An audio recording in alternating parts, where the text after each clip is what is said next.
자, 인사드립니다. 자, 안녕하세요. 예, 잘 보내셨습니까? 어젠가요? 오늘인가 아침에 어젯밤이구나. 뉴스를 봤더니 부산의 창원 지역에 눈이 갑자기 와서 교통대란을 겪었다고 이런 말 나오던데, 부산은 눈이 좀만 오면 그런가 보네요. 예, 오늘 이제 공부할 내용은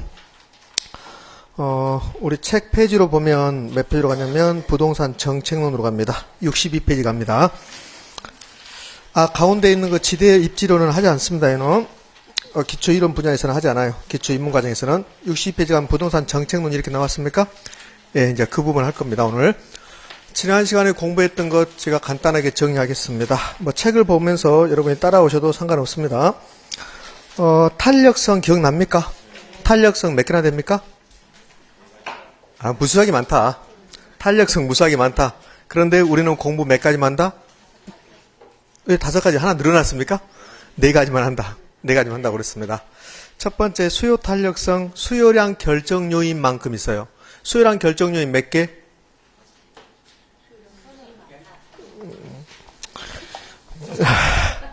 참 거시기 합니다. 자, 다시요. 어떤 지하의 수요량 결정 요인 무수하게 많다. 그래서 가격도 있었고, 소득도 있었고, 인구도 있었고, 대체재 보완제 가격도 있었고, 이자율도 있었고, 등등등 무수하게 많습니다. 수요량 결정 요인만큼 탄력성도 그 숫자만큼 있다. 가격이 변해서 수요량이 변하면 수요 가격 탄력성, 소득이 변해서 수요량이 변하면 수요의 소득 탄력성. 선생님, 인구가 변해서 수요량이 변하면 그럼 뭐라고 합니까? 수요의 인구 탄력성 이렇게 붙인단 말이에요. 이자율이 변했습니다. 대출 이자율이 변하면 그러면 부동산 수요량은 변할 수밖에 없습니다. 그러면 이자율이 변화해서 부동산 수요량이 변화했다. 그러면 탄력성은 수요의 이자율 탄력성 이렇게 붙인단 말이에요.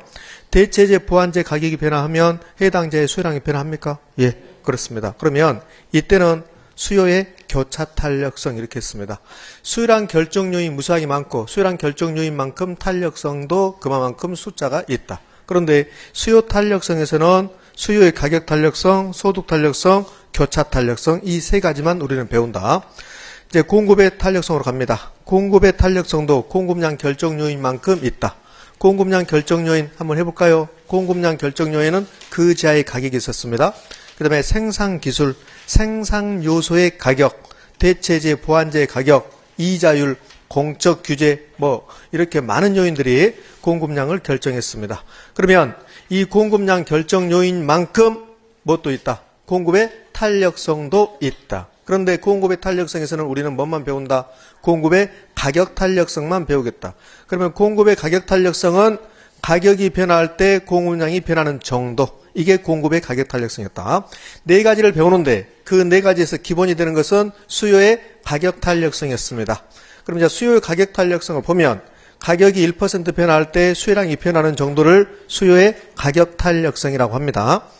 그래서 가격이 1% 변할 때 수요량이 3% 변화했다. 이 말의 의미는 자극은 가격이라는 자극은 하나인데 수요자가 반응을 몇 개 했다? 3개를 했다. 그럼 탄력성이 몇이다? 3이다. 앞에 분 제가 10대를 때렸는데 앞에 분이 저를 몇 대 때렸다? 30대 때렸다 이 소리예요. 기억납니까? 그래요? 자, 그러면 이제 가격이 변할 때 수요량이 변하는 정도를 수요 가격 탄력성이라고 하는데 가격이 10% 상승할 때 가격이 10% 상승할 때 가격이 상승했습니다. 수요량은 어떻게 해야 돼요? 감소해야지. 감소. 가격이 상승하면 수요량은 감소해야죠. 그게 일반적인 거죠. 무슨 법칙? 수요 법칙. 그래서 가격이 10% 상승할 때 수요량이 30% 감소했다. 탄력성 몇? 3. 3이죠. 3배니까. 그래요? 됐습니다. 이번에는 가격이 10% 가격이 10% 하락했습니다. 그러면 수요량은 30% 증가해야지. 증가. 가격 하락했으니까 수요량 증가. 탄력성 몇? 3. 그게 수요 가격 탄력성입니다.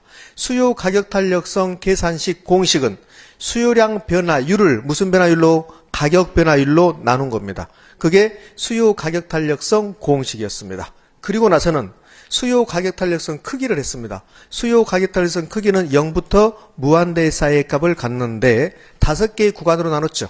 5개 구간으로. 그래서 0부터 무한대 사이의 값을 갖고 0, 무한대, 그 다음에 기준이 몇? 1. 탄력성이 1이면 뭐라고 하고? 단위 탄력적이라고 하고 1이면 단위 탄력적이라고 하고 1보다 눈꽃만큼이라도 크면 탄력적. 1보다 눈꼽만큼 작으면 비탄력적이라고 그랬습니다. 그러면 1보다 큰데 완전히 크다. 완전 탄력적. 완전 탄력적. 탄력성 몇? 무한대. 탄력성이 0이랍니다. 그러면 1보다 작지만 완전히 작다. 그러면 완전 비탄력적. 탄력성이 수요 가격 탄력성이 완전 비탄력적이다. 탄력성은 0이다. 이 경우는 제 사례를 생각해요. 제 사례. 저는 한 달에 맥주 가격에 상관없이 10병씩 수요한다. 10병. 그러면 맥주 가격이 1,000원을 하든 2,000원을 하든 3,000원을 하든 맥주 가격이 100원을 떨어지든 즉 맥주 가격이 변한다 하더라도 저의 수요량은 변화했다 변하지 않았다. 변하지 않았다. 그러면 저는 탄력성이 있다 없다? 없다. 그래서 수요 가격 탄력성이 몇이다? 0이다. 0. 이번에는 수요 가격 탄력성 크기에 따라서 수요 곡선의 형태가 달라진다고 그랬어요. 그러면서 탄력성의 크기와 기울기의 크기는 무슨 관계에 있다? 반비례 관계에 있다. 탄력적이다. 탄력성이 크다. 그러면 기울기는 뭐다? 작다. 기울기는 완만하다? 작다. 완만하게 해도 되고 작다 해도 상관없습니다. 됐습니다. 그러면 탄력적이다. 기울기는 완만하다. 기울기는 작다. 정확한 표현은 탄력적이면 곡선의 형태가 완만하다. 기울기의 크기는 작다. 이렇게 하셔야 돼요. 탄, 완, 민. 제 베트남 친구 이름. 탄이 뭐예요? 탄. 탄력적일수록 완. 수요곡선 형태는 완만하고 기울기는 작고 민은 수요자의 반응은 민감하다. 되셨습니까? 이제 하나만 더. 수요 가격 탄력성이 1이랍니다. 수요 가격 탄력성이 1이다. 단위 탄력적이죠. 이때 특징은 가격이 10% 변화하면 수요량도 몇 퍼센트 변한다? 10% 변한다. 자, 되셨습니다. 자, 그 다음에 이제 수요 곡선의 형태로 가면, 구체적인 형태로 가면, 수요 가격 탄력성이 무한대 완전 탄력적이랍니다. 수요 곡선의 형태, 수평선, 이렇게 된다고 그랬잖아요. 수요 가격 탄력성이 0이다. 완전 비탄력적이다. 수요 곡선 형태는 수직선, 수요 가격 탄력성이 1이랍니다. 단위 탄력적이다. 수요 곡선 형태, 직각, 쌍곡선. 그다음에 수요 가격 탄력성이 1보다는 크고 무한대보다는 작다. 그냥 탄력적이라 합니다. 이때는 완만하다. 기울기는 작다. 탄력성이 0.5 나왔습니다. 그러면 0보다는 크지만 1보다는 작답니다. 그러면 수요 곡선 형태는 급경사다. 됐습니까? 자, 여기까지 했고, 그 다음에 또 이런 말 했는데 제가 그냥 지나가는 말로 우리 부산에 부동산학 결혼 강사가 저 혼자만 있으면 좋겠다. 그렇죠? 그럼 대체제가 있다 없다? 없다 그랬습니다. 대체제가 없으면 부산에서 공인중개사 수업을 하신 분들은 어쩔 수 없이 공부를 하신 분들은 저에게 부동산학 결혼은 수업을 들을 수밖에 없다. 그러면 탄력적이다 비탄력적이다? 비탄력적이다. 이렇게 비탄력적일 때 제가 수강료를 올리면 저의 수입은 뭐한다? 증가한다. 그러니까 비탄력적일 때 가격을 올리면 그 기업의 수입은 뭐한다? 증가한다. 그럼 비탄력적일 때 가격을 떨어뜨리면 수입은 뭐한다? 감소한다. 제가 은혜를 베푸는 거지. 은혜를. 저 혼자밖에 없는데도 불구하고 수강료를 한 달에 10,000원으로 내려버리는 거야. 그렇죠? 그러면 여러분들은 지출이 적어질 것이고 저는 수입이 작아질 것이고 그럼 집에서 이게 뭐냐고 할 것이고 이제 그렇게 되겠죠. 그렇게 되겠습니다. 그래서 가격과 총수입의 관계에서는 비탄력적일 때 가격을 올리면 총수입은 뭐한다? 증가한다. 이렇게 해주시면 됩니다. 소득 탄력성은 가격 탄력성을 알면 그대로 연결되어 있다. 자, 됐습니다. 그 다음에 하나 혹시 기억나신가 모르겠네. 수요의 가격 탄력성 또는 수요 탄력성 결정 요인하고 공급의 탄력성 결정 요인을 했습니다. 1번부터 4번까지는 똑같았습니다. 1번부터 4번까지. 그러면 1번부터 4번까지 지금부터 할 겁니다. 공급의 가격 탄력성 결정 요인 1번 용도가 다양하고 용도 전환이 영위할수록 탄력적. 2번은요. 단기면 단기 비탄력적, 장기는 탄력적. 개별 공급은 비탄력적, 상대적으로. 시장 공급은 탄력적. 그 다음에 4번, 공법상 규제가 완화될수록 탄력적, 강화되면 비탄력적. 수요나 공급이나 1번부터 4번까지는 똑같습니다. 그러면서 이걸 기억하라고 했죠. 시장은 탄력적이다.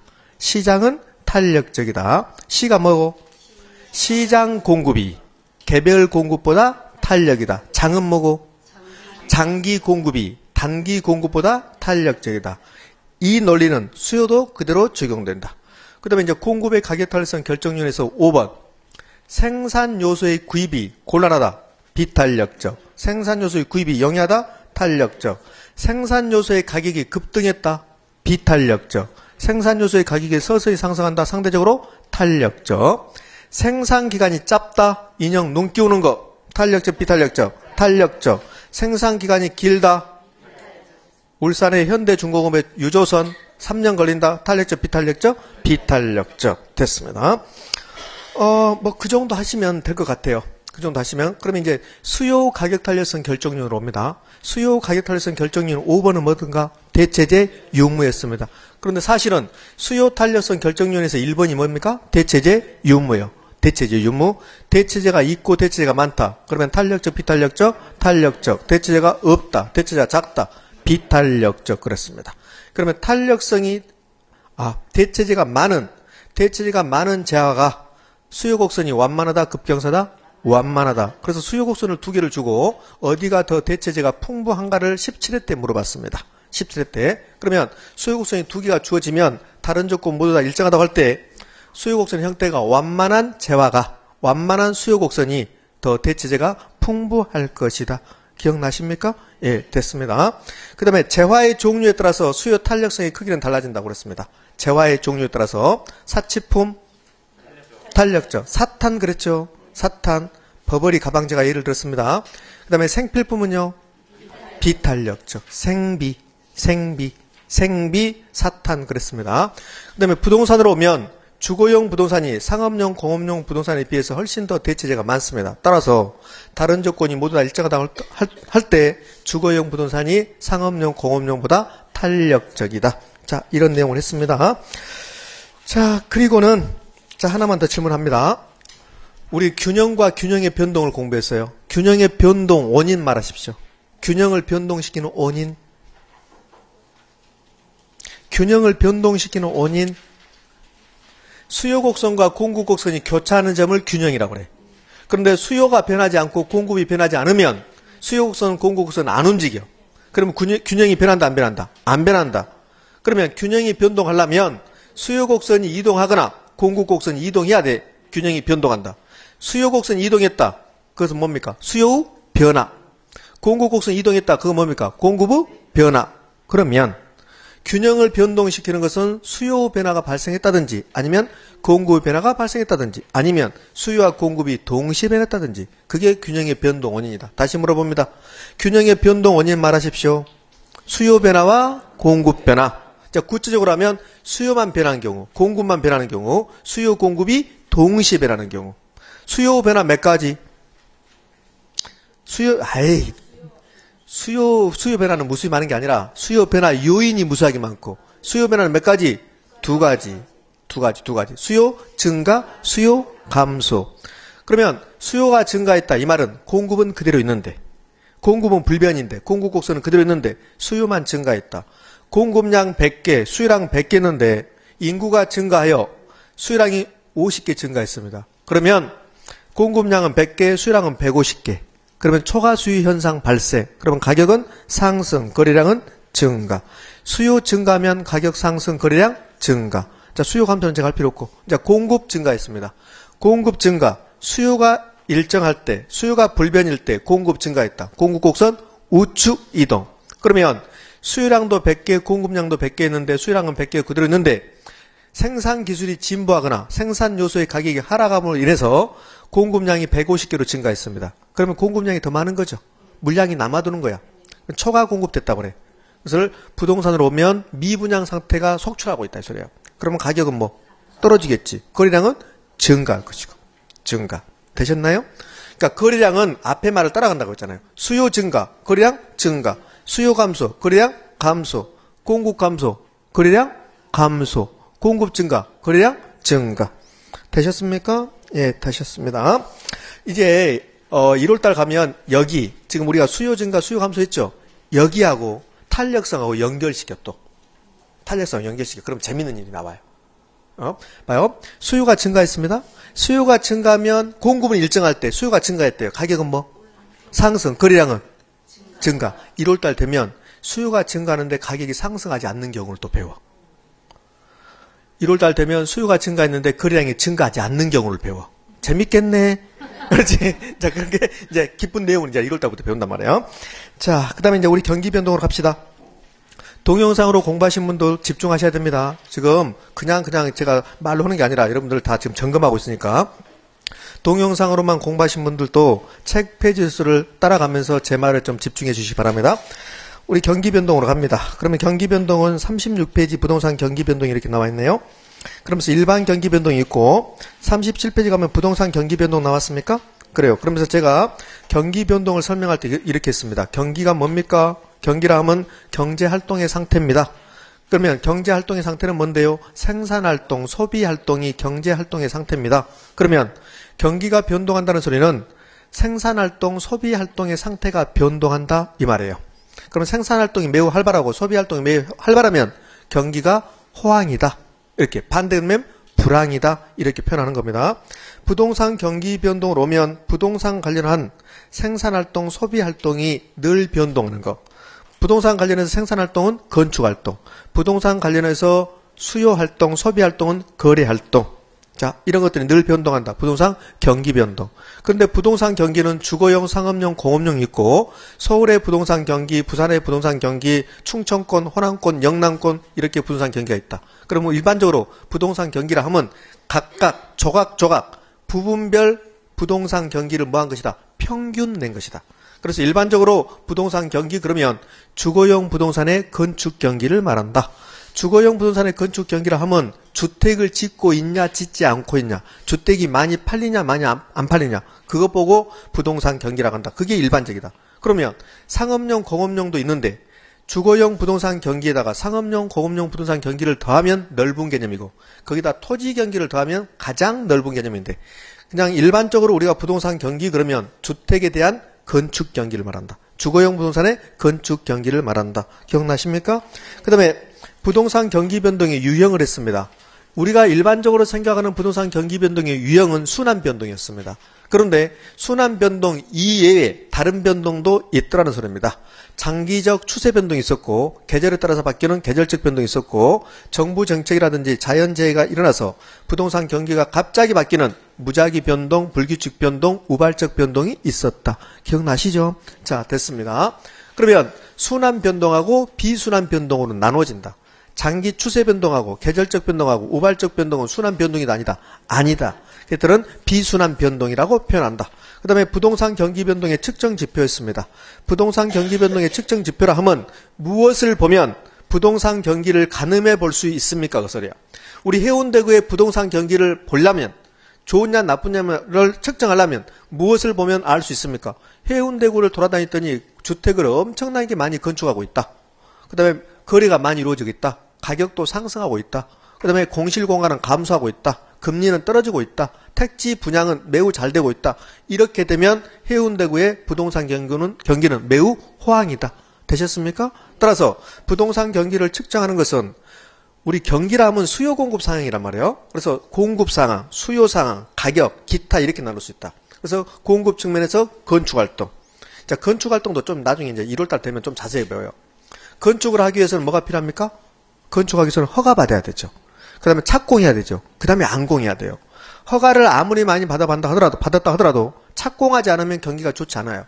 자, 그러면 허가 받고 착공했습니다. 그러면 경기가 좋냐? 그것도 아니에요. 착공했는데 안공하지 않고 중간에 멈춰버렸습니다. 그러면 흉물스럽게 주택들이 있는 겁니다. 그럼 부동산 경기가 좋다고 말할 수 없죠. 그래서 건축 활동에서는 세 가지를 다 보는 거예요. 허가를 많이 받아갔습니까? 허가를 받아갔으면 착공을 했습니까? 착공을 했으면 안공을 했습니까? 이것 전부가 다 원활하게 이루어졌을 때 건축 측면에서는 활발하게 경기가 변동하고 있구나 이렇게 파악하는 거예요. 그럼 만들었습니다. 건축활동. 그럼 이제 팔아야죠. 그래서 수요 측면에 거래활동 나오고 그 다음에 가격 나오고 그 다음에는 기타 지표로서 공실공가, 택지 분양실적, 금리 기억납니까? 그렇죠. 이게 부동산 경기 변동의 측정 지표였습니다. 그리고 자, 부동산 경기 변동의 특징을 했습니다. 그러면서 제가 세 개를 말했는데 불비 다르다. 불은 뭐요? 불규칙, 불명확이다. 비는요, 비대칭적이다. 다르다는 지역별로 달라요. 용도별로 달라요. 같은 도시에서도 지역별로 달라요. 우리 부산하고 대구의 부동산 경기가 달라요. 도시별로 달라요. 또 부산에서도 해운대구의 부동산 경기하고 북구 함영동의 부동산 경기는 달라요. 됐습니까? 그렇지. 그게 다르다. 그런데 시험은 동일한 양상을 보인다고 매우 빈번하게 출제합니다. 부동산 경기 변동의 특징은 주기는 일반 경기보다 길고 진폭은 크고 그 다음에 불비 다르다. 그 정도만 정리하시면 됩니다. 그 다음에는 순환 국면별 특징이 있었어요. 순환 국면은 회복시장, 상향시장, 후퇴시장, 하향시장, 다시 회복시장 이렇게 했습니다. 그래서 4개의 국면이 이렇게 반복하는데 그걸 순환 국면이라고 하고 순환 국면별 특징에서는 상하도 하상수 기억납니까? 그렇지. 됐습니다. 그 정도 정리하시면 될 것 같아요. 자, 그 다음에 이제 우리 42페이지 가면 부동산 시장론 나오는데 부동산 시장론은 여러분이 다 쉬운 내용이니까 다 되신 걸로 보고 이제 오늘 공부할 내용으로 갑니다. 62페이지로 점프했습니다. 62페이지 부동산 정책론 나왔나요? 예, 그래요. 부동산 정책론은 4문제 내지 5문제 출제되는데 다른 부분에 비해서 분량은 적어요. 분량은 적으니까 4문제 나오면 여러분은 4문제 다 맞추셔야 되고 5문제가 출제되면 1문제는 틀려야 됩니다. 5문제가 출제되면 왜 1문제를 틀려야 되냐면 정책론에서 5문제가 출제됐다는 소리는 저에게 배우지 않는 내용이 나올 수 있어요. 아주 시사적인 문제, 아주 지엽적이고 시사적인 문제를 낼 수도 있어요. 그거는 가감하게 틀려줘야 되는 겁니다. 선생님 나는 그것도 맞아야 되는데 그럼 여기 있으면 안 되는 겁니다. 자, 60페이지 부동산 정책론인데 오늘 학습 목표 갑니다.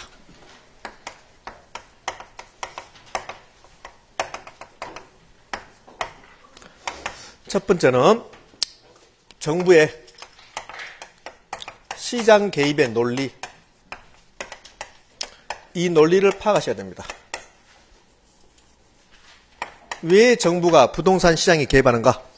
매년 시험에 출제합니다. 자, 두 번째는 시장의 실패라는 게 있어요. 시장의 실패. 역시 매년 시험에 출제합니다. 시장이 실패해서 시장 실패 개념과 시장의 실패 원인, 이거 오늘은 다 암기하셔야 됩니다. 시장의 실패 개념과 시장의 실패 원인 다 암기하셔야 돼요. 그 다음에 세 번째 예부 효과라는 게 나옵니다. 그 다음에 이제 토지 정책 나오는데 토지 정책 수단들. 그래? 시간이 되면 그러면 주택 정책에서 임대료 규제라는 게 있습니다. 임대료 규제. 얘들은 거의 시험에 나와요. 거의 나옵니다. 그래서 이거 전부 다 할 수는 없고 이제 개념 정리할 거란 말이에요. 자, 이제 우리는 부동산 정책론으로 왔습니다. 페이지 수 62페이지입니다. 부동산 정책. 이제 영어 정의하고 갑시다. 정책이 뭐니까? 정책은 정부가 부동산 활동하는 겁니다. 이 정책은 정부의 부동산 활동이에요. 그래서 정책은 이렇게 표현할 수 있어요. 정부 부동산 활동이다. 정부가 부동산을 대상으로 어떤 행위를 했다. 그게 부동산 활동입니다. 부동산 활동이 무슨 말이냐면 인간이 부동산을 대상으로 어떤 행위를 했습니다. 그게 부동산 활동이에요. 그럼 여러분들이 공인중개사 시험에 합격을 해서 중개 활동을 했습니다. 그것도 뭐요? 부동산 활동입니다. 감정평가사가 어떤 물건의 가격을 산정했습니다. 부동산 활동입니다. 건물 지었습니다. 건축활동. 그것을 개발활동이라고 그래요. 그러니까 부동산을 대상으로 어떤 행위를 하든 간에 그는 부동산 활동이라고 그래요. 그럼 이 정책은 정부 정책 그러잖아요. 정부 정책. 정부의 부동산 정책 그러잖아요. 그러니까 정부가 부동산 활동을 하는 겁니다. 정부의 부동산 활동이다. 그리고 우리 한번 생각해 봅시다. 부동산 시장이 정부가 원하는 대로 작동을 하고 있대요. 부동산 시장이 원하는 대로 작동을 하고 있답니다. 그러면 정부가 개입할 필요 있을까 없을까? 없게 되는 거예요. 부동산 시장이 정부가 원하는 대로 작동하지 않고 있다. 그것을 시장의 실패다 이렇게 불러. 시장의 실패. 그러면 정부 정책이라 하면 부동산 시장에 일정한 문제점이 있어요. 그 문제점을 방치할 수 없잖아, 정부가. 그렇죠? 그 문제점을 해결하기 위해서 정부가 시장에 개입해서 노력하는 거예요. 그것을 부동산 정책 이렇게 불러. 자, 부동산 정책이라면 정부의 부동산 활동인데 얘는 부동산 문제를 해결하기 위한 위한 정부 노력입니다. 정부 노력인데 정부는 공적 주체거든요. 우리는 사적 주체고 그래서 정부의 공적 노력이다 이렇게 해요. 공적인 노력 이걸 우리는 부동산 정책이라고 합니다. 자, 간단한 예를 들어볼게요. 주택시장의 침체가 이루어졌습니다. 주택거래가 활성화되지 않고 있습니다. 그래서 정부가 개입했습니다. 그러니까 주택시장에 지금 문제가 발생했어요. 주택시장의 문제를 주택문제라고 합니다. 부동산 그러면 토지, 건물이잖아요. 그러니까 부동산 문제는 토지 문제, 건물 문제. 그러니까 건물 문제 중에서도 가장 심각한 게 주택 문제입니다. 상가 문제 이런 말 안 쓰거든요. 공장 문제 이런 거 안 써요. 그러니까 주택 문제가 가장 큰 거예요. 상가, 공장은 우리 삶하고 크게 막 직결되지 않아요. 그러니까 주택이 인간의 삶하고 가장 직결되어 있고, 그러니까 부동산 문제 그러면 토지 문제, 주택 문제야. 토지 문제. 그 토지 문제를 해결하는 게 토지 정책이에요. 주택 문제를 해결하는 게 주택 정책 중에서 임대료 규제가 나와. 그러니까 이렇게 연결되어 있는 거야. 자, 의미가 전달됐습니까? 그래요. 그러면 이렇게 해야 돼요. 공부를. 정책이라 하면 부동산 시장에 일정한 문제점, 부동산 문제가 없다면 부동산 정책은 필요치 않다는 소리입니다. 그럼 이제 정책을 배운다는 소리는 부동산 시장에 문제가 있다는 소리거든. 그래서 가장 먼저 뭘 배우냐면 부동산 문제를 배워요. 그런데 부동산 문제 자체는 시험에 거의 나오지 않아요. 부동산 문제가 뭐냐? 초창기 시험에 매우 잘 나왔는데 요즘은 잘 나오지 않아요. 부동산 문제가 뭔지. 그럼 이제 부동산 문제의 개념부터 가야지. 부동산 문제의 개념은 이렇게 표현해요. 인간과 부동산의 관계가 나빠졌다. 악화됐다. 인간과 부동산의 관계가 악화됐다. 나빠졌다. 그게 부동산 문제라고 그래요. 그럼 예를 들면 이렇게 된 거야. 토지가 필요한데, 인간이 토지가 필요한데 토지 가격이 막 올라가요. 그것도 토지하고 인간하고 관계가 악화된 거야. 그래서 집가구 현상이라고 그래. 그런 것들을 부동산 문제라고 그래. 그러니까 부동산 문제는 인간과 부동산 관계가 악화됐다. 관계의 악화 현상. 이거는 학술적인 표현이에요. 학술적인 표현. 자, 구체적으로 표현하면 토지 가격이 너무 높아요. 주택 가격이 너무 높아요. 주택이 부족해서 세를 사는데 집주인이 너무 힘들게 해요. 그런 것들이야. 그런 것들이 부동산 문제야. 그럼 이제 부동산 문제의 구체적인 모습을 보면 토지 문제가 있을 거야. 그러니까 토지 문제를 굳이 나눠보면 이렇게 나눠볼 수 있어요. 토지 첫 번째 문제가 물리적 토지 문제라고 해요. 이런 거 시험에 안 나와요. 자, 제가 부동산 정책을 여러분하고 공부하기 위해서 이런 말을 쓰는 거예요. 물리적 문제. 그러니까 물리적 문제는 토지가 부족하다는 소리예요. 부족하다. 왜 부족해요? 못 만드니까. 그래서 이게 결국 부중성이에요. 부중성입니다. 그러면 이제 연결시켜봐요. 토지는 못 만들어. 부중성 때문에 늘 부족해요. 그런데 토지 수요는 증가해요. 공급은 한정되어 있는데 토지 수요는 막 증가해요. 그러면 가격은요? 상승. 그 문제를 경제적 문제라고 해요. 경제적 문제. 그럼 경제적 문제의 대표적인 게 뭐예요? 집가구 현상. 집가구 현상은 토지 가격이 굉장히 높아지는 현상이에요. 그걸 집가구 현상이라고. 그러니까 최근에 부동산 문제 관련해서 22회 때인가 23회 때인가 이 집가구 현상이 나와요.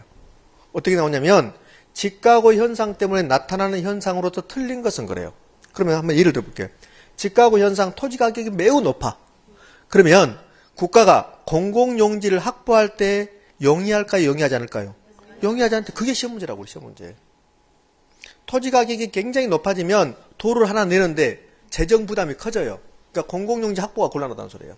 그러니까 도로 내기도 곤란하고 그다음에 임대주택을 공급하기도 곤란하지. 택지 가격이 너무 높으니까. 봐요. 집가구 현상이 발생하면 국가 입장에서는 공공용지 확보가 곤란해요. 그러니까 도로 내기도 힘들어요. 공원 만들기도 힘들어요. 그 다음에 주택 문제를 해결하기가 곤란해. 주택 문제는 두 가지예요. 주택 문제는 주택이 부족하다는 문제, 주택 가격이 너무 높다는 문제. 두 가지입니다. 근데 토지 가격이 너무 높아지면 임대주택도 국가가 건설할 때 재정 부담이 너무 커져요. 그래서 국회의원들이 맨 싸우는 게 그거야. 싸우는 게 부자를 감세했니 어쩌니 막 그러잖아요.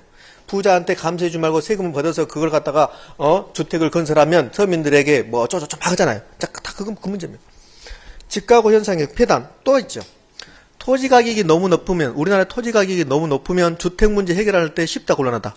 곤란하다. 그게 우리 시험 문제란 말이에요. 그 다음에 우리나라 기업들은 애국 기업하고 경쟁이 된다 안 된다? 안 되는 거예요. 토지 가격이 너무 높다. 그럼 토지는 생산 요소거든요. 3대 생산 요소가 토지, 노동, 자본이잖아요. 그러면 우리나라의 토지 가격이 너무 높아. 그럼 토지 가격이 너무 높지만 너무 높기 때문에 우리나라에서 우수한 제품을 만든다 하더라도, 제품이 우수하다 하더라도 중국 기업하고 도저히 상대가 안 되는 거야. 왜? 원가가 너무 높아버리니까. 그러면 토지 가격이 너무 높으면 우리나라 기업들은 수익성이 떨어져요. 생산성이 떨어져요. 그러니까 우리나라에서 애국으로 가버리는 거야. 기업들이. 이해되셨나요? 그 다음에 물가를 올려버려요. 집가 올라갔습니다. 생산 요소 가격이 올라가는 거죠. 그럼 물가가 올라가는 거야. 토지 가격이 올라가면 물가 상승의 근본 원인이 되는 겁니다. 되셨습니까? 그렇지. 그래서 뭐 이게 계란 가격이 올라가면 그러면 빵 가격도 올라간다 막 그러잖아요. 그런 게 이제 생산 요소의 가격이 올라가면 이렇게 올라가는 거예요. 이게 집가고 현상이에요. 그러면 봐봐요. 집가고 현상이 발생하면 그러면 도시 예각이 무질서하게 개발돼 버려요. 무질서하게. 왜? 도시 예각은 싸니까 거기서 무질서하게 개발한다. 이런 문제점이 나타나요. 그다음에 집가고 현상. 토지 가격이 너무 높아. 토지 가격이 너무 높으면 토지에다 건물 지을 때 고층화해야 됩니까? 저층화해야 돼? 고층화. 그걸 뭐라고 그래요? 그렇죠. 집약화라고 한다고. 집약화. 그런데 23회 때 집가고 현상으로 인해서 토지 이용을 조방화시켰다고 그랬어. O다 X다. X. 자, 그렇게 나온단 말이에요. 되셨습니까? 이제 시험 문제가. 그러니까 집가고 현상은 14회 때 시험에 나왔고, 14회 때 나왔고, 그 다음에 23회 때 나왔고, 이제 이렇게 나와요. 그러니까 그 정도밖에 안 나와요. 여기서 부동산 문제가 구체적으로 이런 거 잘 안 나옵니다. 자, 그 다음에 이제 세 번째는 토지 문제가 뭐가 나오냐면, 있는 사람은 토지를 많이 가지고 있고, 없는 사람은 토지 한 평도 없고, 그죠? 이런 현상이 발생해요. 그러니까 이놈은 나라, 나는 땅 한 평도 없으니까 날이 나버려라, 막 그러죠. 이제 그게 뭡니까? 토지의 소유 편중 현상이에요. 소유 편중 현상. 소유 편중 현상이 발생해요. 이게 결국은 빈익빈 부익부 현상이야. 그 다음에 대물림 돼요. 대물림. 우리나라는 이미 토지의 대물림, 교육의 대물림이 발생하고 있어요. 그러면 이제 교육의 대물림, 토지의 대물림이 발생하면 아버지가 잘 살면 아들도 잘 살고, 아들이 특별한 일이 없으면 손자까지 잘 사는 거야. 그러니까 개천의 용난의 시대는 이제 지나버렸어. 그러니까 우리나라에서 서울대에 가장 많이 합격하는 데가 강남이라고 하잖아요. 강남. 그 다음에 아버지 직업도 보면 굉장히 좋은 직업이 자식들이 서울대에 합격한다잖아요. 그러니까 좀 있으면 아마 제가 그럴 것 같아요. 한 군에 서울대 하나 나오면 프랑카드 크게 붙여야 될 것 같아요. 어떤 군에 서울대가 없는 군이 나올 것 같아요. 실제로 그럴 것 같아요. 그러니까 교육의 대물을 이렇게 하고 있는 겁니다. 자, 그 다음에 이제 네 번째는 토지 이용하는데 매우 비효율적으로 하고 있어요. 여기다는 분명히 농사를 지어야 되는데 주택을 지었다든지, 아니면 그다음 공장을 해야 되는데 아니면 공원을 만들었다든지, 이렇게 토지 이용의 비효율성입니다. 토지 이용의 비효율성. 이런 애들은 그냥 지문에 하나 나올까 말까 해요. 자, 이런 것들이 토지 문제예요. 그러면 이제 이런 문제를 방치하면 안 되죠. 이런 문제를 뭐 해야 돼? 해결해야 돼. 해결하는 게 부동산 정책이에요. 정책. 그럼 토지 문제를 해결하는 것은 뭐라 할까? 토지 정책이다 이렇게요. 토지 정책. 그러니까 토지 정책은 이러한 문제를 해결하는 수단들이 나와요. 수단들 쭉 나오는 거예요. 여러분들 공법 배우셨죠? 공법에서 가면 용도, 지역, 지구제 나오죠? 용도, 지역, 용도, 지구, 용도, 구역 저한테 배웠잖아요. 그 용도, 지역, 지구제가 이 문제, 토지 이용의 비효율성을 해결하기 위해서 만들어낸 제도예요. 그럼 용도, 지역, 지구제는 토지 정책 수단 중에서 토지 이용의 비효율성을 해결하기 위한 수단이 된다는 소리예요. 되셨습니까? 자, 이렇게. 자, 이번에는 이제 두 번째 주택 문제로 갑니다. 근데요, 토지 문제는 시험에 안 나올 수 있지만 주택 문제는 시험에 반드시 출제합니다. 여기 봐. 정부의 시장 개입 논리 거의 한 문제 나와요. 그 다음에 시장 실패 예부 효과에서 두 개 묶어서 거의 한 문제 나옵니다. 그 다음에 토지 정책은 안 나올 수도 있어요. 근데 여기 임대료 규제가 주택 정책의 대표적인 거죠. 주택 정책에서 가장 잘 나오는 게 임대료 규제입니다. 그럼 반드시 나오고. 그 다음에 이제 여섯 번째는 이제 조세 정책이 나와. 조세 정책도 거의 잘 나오는 편입니다. 그렇게 해서 한 4문제, 5문제를 구성합니다. 자, 주택 문제로 갑니다. 토지 문제하고 똑같아. 주택 문제는 뭐가 주택 문제일까? 나는 주택 문제를 크게 보면 두 가지인데, 무슨 문제? 주택이 부족해요. 주택이 부족합니다. 저는 제 명의로 주택을 가지고 있지 않습니다. 왜 그럴까요? 비싸니까. 그러니까 제 명의로 주택을 가지고 있지 않아요, 제가. 그러니까 두 가지 이유란 말이에요. 하나는 주택 공급이 부족한 겁니다. 또 하나는요, 비싸. 그러니까 공급의 문제. 그 다음에 비싸니까 제가 살 수가 없어요. 두 가지 문제요. 그러니까 수요층 문제하고 공급층 문제가 있다 그래요. 여기는 공급 측면의 문제예요. 주택 공급 측면의 문제. 하나는 수요 측면의 문제예요. 자, 이 수요 측면의 문제는 결국 무슨 문제일까요? 왜 제가 주택을 구입하지 못하고 있을까요? 정부는, 그렇죠. 정부는 충분하게 공급해 주는데 얘는 제가 못 사고 있거든요. 왜? 비싸니까요. 그러니까 주택이 이건 무슨 문제예요? 가격 문제예요, 가격. 주택의 가격 문제. 주택 가격이 너무 높으니까 내가 못 사고 있는 거예요. 되셨습니까? 그러니까 간단하게 생각하자고. 복잡하게 생각하지 말고. 주택 문제는 주택이 부족하더라. 공급이 안 되고 있더라. 그 다음에요. 비싸더라 이 소리예요. 그러니까 내가 못 사더라. 그거죠. 응? 오늘 서울에서 오다 보니까 지하철역에 엄청나게 주무시고 계시더만. 주택이 없으신 분들이 그렇지 엄청나게 그게 다 주택 문제잖아요. 이게 다 이런 게 그잖아요. 그럼 이제 공급 측면의 문제는 다시 또 두 개로 나눠질 수 있습니다. 지금 제가 하는 것은 디테일하게 시험에 나오진 않아요. 초창기 때 이런 거 나왔지 지금 안 나오면 되는 거. 근데 여러분들 이제 제가 다시 말씀드리지만 주택 문제 때문에 주택 정책이 필요하다. 그러니까 주택 정책이 나오는 거야. 얘는 안 나와요. 이런 거 안 나오고 거의 안 나와요. 얘가 지금 2번밖에 안 나왔다고 했잖아요. 잘 안 나옵니다. 그러니까 지문 하나 정도 나올 수밖에 없어요. 근데 이런 것 때문에 이런 걸 배운다. 근데 얘는 나오거든요. 이거. 그다음에 주택 문제도 이렇게 나눠진다. 잘 안 나옵니다. 이것 때문에 주택 정책이 나온다. 이 논리를 우리가 알아야 돼요. 그래야만이 공부하기 쉬워진다고. 공급 측면의 문제는 다시 두 개로 나눠져요. 하나는 양적인 문제. 양적 부족 문제예요. 주택이 양적으로 충분하지 않다는 소리입니다.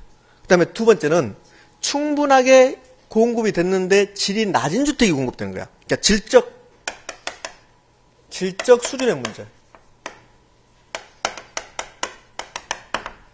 지금 국가에서 저소득자들 위해서 임대주택을 공급하는데 11평짜리 공급하고 그런다잖아요.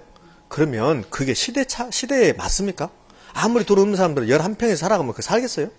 그게 이런 거예요. 질적 수준이 낮은 주택을 공급된다. 그치? 결국은 왜 이렇게 할 수밖에 없어요? 재정 부담? 토지 가격이 높다? 그러니까 연결되어 있는 거예요. 토지 문제하고 주택 문제는 연결되어 있어요. 왜요?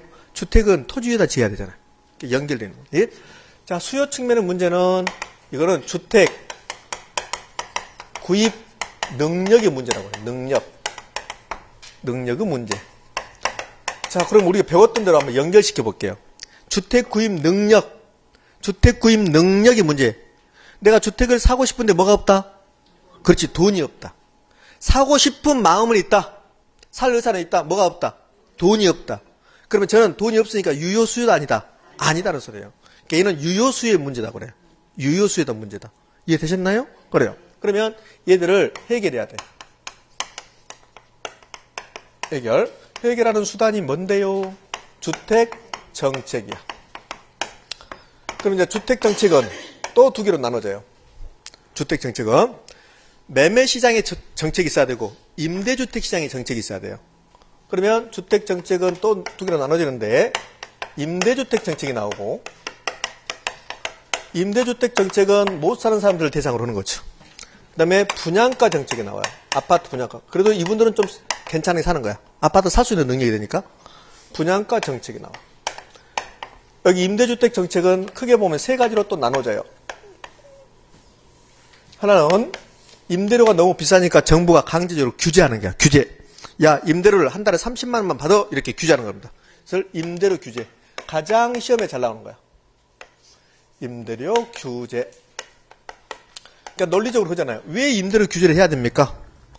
임대주택 시장에서 이런 문제점이 있더래요. 그러니까 임대료 규제하겠다 이 소리입니다. 되셨습니까? 그러면 임대료 보조라는 게 있어요. 보조. 저소득자에게 한 달에 10만 원씩 보조해 주자. 그 다음에 국가가 아예 처음부터 임대주택을 지어서 공급하자. 공공 임대주택 정책이 있어요.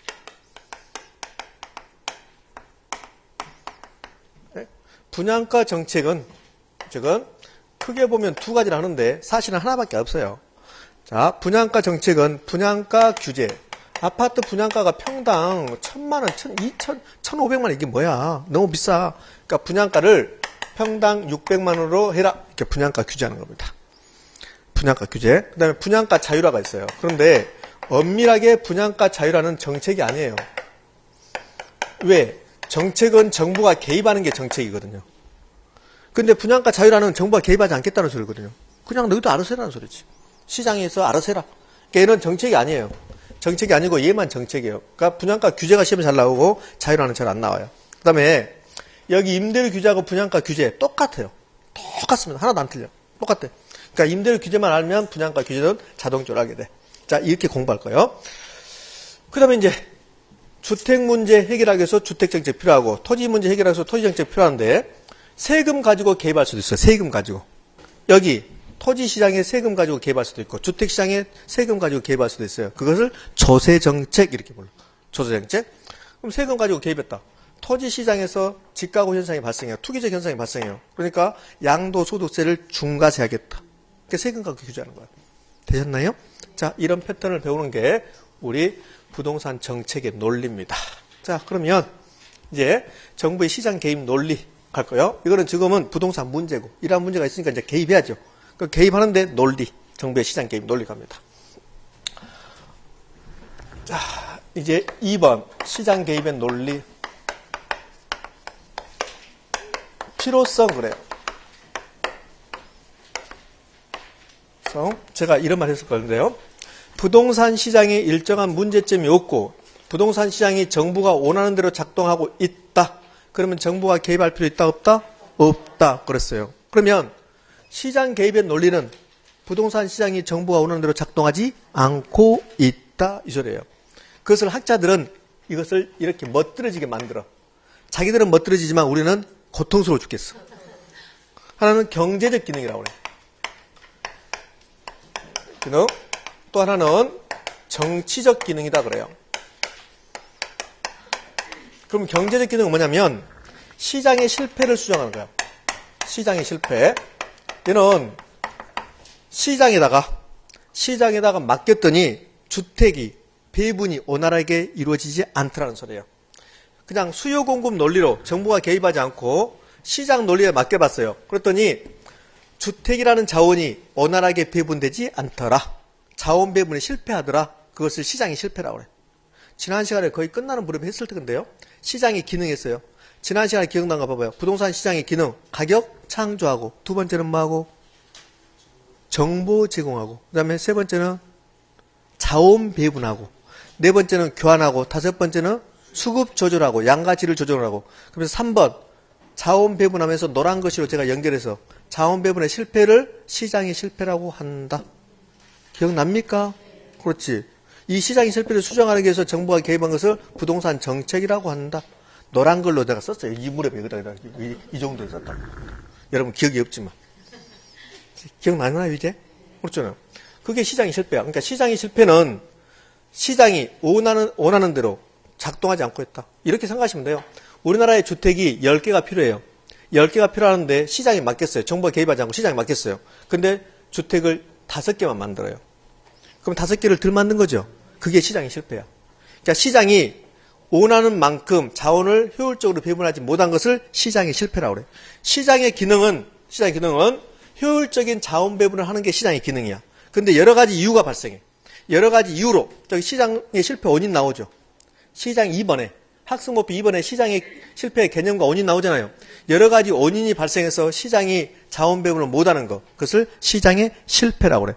그럼 이 시장의 실패를 뭐하기 위해서? 수정하기 위해서 정부가 개입해요. 걔를 경제적 기능이다 이렇게 표현해요. 되셨습니까? 그래요. 얘는 주로 토지 정책이 그래요. 토지 정책. 주로 토지 정책이 시장의 실패를 수정하기 위해서 개입하는 거고, 그 다음에 정치적 기능은 사회적 목표를 달성하기 위해서 개입한다고 그래. 사회적 목표. 사회 복지를 증가시키기 위해서 사회적 목표 달성을 하기 위해서 정부가 개입했다. 얘는 주로 주택 정책이야. 기초 입문 과정은 여기까지. 그 다음에 이제 또 이어지겠죠. 1월달 가면. 이게 시장 개입의 논리입니다. 근데 이 두 줄을 갖지만 이제 여러 가지 말이 파속 나와요, 여기서. 자, 그 다음에 3번. 3번은 뭡니까? 시장의 실패 원인과 이제 개념할 거란 말이에요. 여기. 시장의 실패. 그래서 시장의 실패할 거예요. 그러면 시장의 실패 원인, 개념. 시장의 실패가 뭔데요? 한마디로 말하면 자원 배분의 비효율성이에요. 시장이 자기 기능을 못하는 거. 자원 배분의 비효율성. 어려운 말이 나왔습니다. 그러면 지금 제가 말한 것 중에서 1번하고 2번 중에서 어디가 자원 배분의 효율성인가 봐봐요. 우리나라의 연탄이 100장이 필요해요. 연탄이란 자원이 100장이 필요합니다. 그래서 연탄 공장들이 몇 개를 만든가 봤더니 1번 100장을 만들고 있더래요. 이 경우하고 2번 연탄을 80장을 만들고 있더래요. 그럼 1번이 자원 배분의 효율성입니까? 비효율성입니까? 효율성. 100장이 필요할 때 100장을 만들고 있다는 소리예요. 2번은 100장이 필요한데 몇 개 만들었어요? 80개. 그게 비효율성이야. 그러면 시장에서는 연탄을 100장을 만들어야 되는데 100장을 못 만들고 80장만 만들고 있더래요. 그러면 20장이 부족하죠. 그럼 이제 20장을 못 사는 사람들은 이 엄동산 안에 다 죽어야 돼요. 그러면 20장을 더 만들어야 되겠죠. 그래서 정부가 개입하는 거야. 그럼 80장밖에 못 만들었다? 그걸 뭐라고 그래? 시장의 실패, 자원 배분의 비효율성이 발생했다는 소리예요. 그럼 선생님 이렇게 해봤다면요. 우리나라에 연탄이 100장이 필요한데 120장을 만들었대. 120장을. 얘는 자원 배분의 효율성입니까? 비효율성입니까? 비효율성이에요. 20장이 남아돌아. 그럼 나중에 깨야 돼. 이해됩니까? 자원을 낭비하고 있는 거야. 그러면 시장이 실패라 하면 필요한 만큼 만들어서 필요한 만큼 소비해야 돼. 그게 시장의 성공, 자원 배분의 효율성이야. 그런데 시장에서 원하는 적정한 양보다 많이 만들었다. 시장이 실패. 조금 만들었다. 시장이 실패. 많이 만들었다. 과잉 생산. 조금 만들었다. 과소생산. 그것을 뭐라 한다? 시장의 실패라고 한다. 너무 많이 만들었다. 너무 조금 만들었다. 정부 개입해야 되겠죠. 그렇지. 너무 많이 만들면 자원을 낭비하고 있기 때문에 야 조금만 만들어 이렇게 해야 돼요. 너무 조금 만들면 야 너무 조금 만들었다. 20개 더 만들어라. 그러면 사적 개별 기업에게 연탄 공장에 20개 더 만들라고 국가가 20개 더 만들라고 해서 그냥 만드나? 안 만들지. 그럼 어떻게 해야 돼? 보조금 줄게. 보조금 줄게 20개 더 만들어라 이렇게 되는 거야. 그게 정책이야. 보조금 주는 게. 임대료 보조 나오지. 임대료 보조. 임대료 보조. 없는 사람에게 보조금 주는 게 이게 정책이라고. 국가가 국민을 대상으로 어떤 행위를 했다. 다 뭐예요? 정책. 되셨습니까? 그래요. 그러면 시장이 실패한 자원 배분의 비효율성이고 이걸 다른 말로 표현하면 체적 자원 배분에 실패했다고 해요. 체적 자원 배분의 실패. 또 다른 말로 표현해 봅시다. 너무 많이 만들었다. 과잉 생산. 너무 조금 만들었다. 과소생산. 자, 그러면 원인. 자, 시장의 실패 원인. 시장의 실패 원인이란 소리는 이 말이죠. 시장의 실패 원인은 무슨 일이 있으면 과잉 생산하고 과소 생산합니까? 이 소리예요. 시장의 실패가 과잉 생산, 과소 생산이잖아요. 그러면 원인은 어떤 일이 있으면 과잉 생산하고 과소 생산합니까? 이게 시장의 실패 원인. 매우 중요. 엄청나게 중요. 그래요. 여기까지만 제가 써드리고 10분 쉽게 이렇게 옵니다. 시장의 실패 원인 이렇게 와요. 중요하기 때문에 노란 걸로 쓰겠습니다. 시장의 실패 원인. 여러분들은 이 원인을 이유를 모른다 하더라도 외우셔야 돼요. 아무 이유를 모른다 하더라도 왜 그런다냐 그 이유를 모른다 하더라도 외우셔야 돼. 언제까지? 오케이 시험 볼 때까지. 시험 볼 때까지. 그렇지. 다음 주까지 아니라 시험 볼 때까지. 자, 첫 번째 시장의 불안전성. 시장의 불안전성. 얘를 불안전 경쟁 시장 그래요. 불안전 경쟁 시장. 지난 시간에 안전 경쟁 시장하고 제가 불안전 경쟁 시장을 설명을 했었습니다. 불안전 경쟁 시장은 무엇이 있다 하던가요? 불안전 경쟁 시장, 독점 시장, 과점 시장, 독점적 경쟁 시장 기억납니까? 그게 불안전 시장, 경쟁 시장이야. 그럼 여기다 이렇게 쓸 수 있지. 독점 시장, 과점 시장, 독점적 경쟁,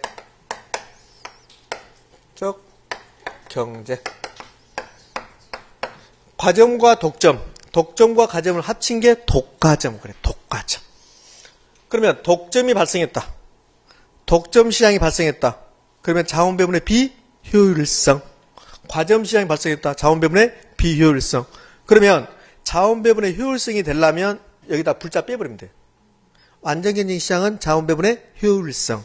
불안전경쟁 시장은 자원 배분의 비효율성. 자, 두 번째는 규모 경제라는 게 있어요. 규모 경제. 좀 어려운 거예요. 예, 이걸 비용 체감 산업 그렇습니다. 체감산업. 세 번째는 공공재라는 게 있습니다. 공공재. 네 번째는 외부 효과가 있어요. 외부 효과를 다른 말로 외부성 그래요. 외부성. 다섯 번째. 정보의 비대칭성 그래요. 뭐 이 정도까지만 합시다. 기타 등등등 이유가 있는데 이 정도까지만 하시게. 그러면 이런 일이 발생을 하면 여기 1번부터 5번 일이 발생하면 뭐다? 시장의 실패다. 1번부터 5번 일이 발생하면 시장이 실패고 결국은 너무 많이 만들거나 너무 조금 만든다 이 소리예요. 되셨습니까? 한번 생각해 볼게요. 독점이요. 어떤 물건을 우리나라에서 기업 한 명이 하나의 기업이 공급해요. 그게 독점입니다. 그럼 이 독점이 돼버리면 그러면 많이 생산하겠습니까? 조금 생산해요. 조금 생산해요. 그래야 이제 가격이 높아지거든. 그러면 가격이 높게 받아서 이윤을 많이 창출하겠다는 소리예요. 되셨나요? 그러니까 시장이 불안전해졌다. 독점이 됐다. 과점이 됐다. 독과점이 됐다. 그러면 조금 만든다. 많이 만든다. 조금 만든다. 그래서 과소생산 이렇게 된 거라고.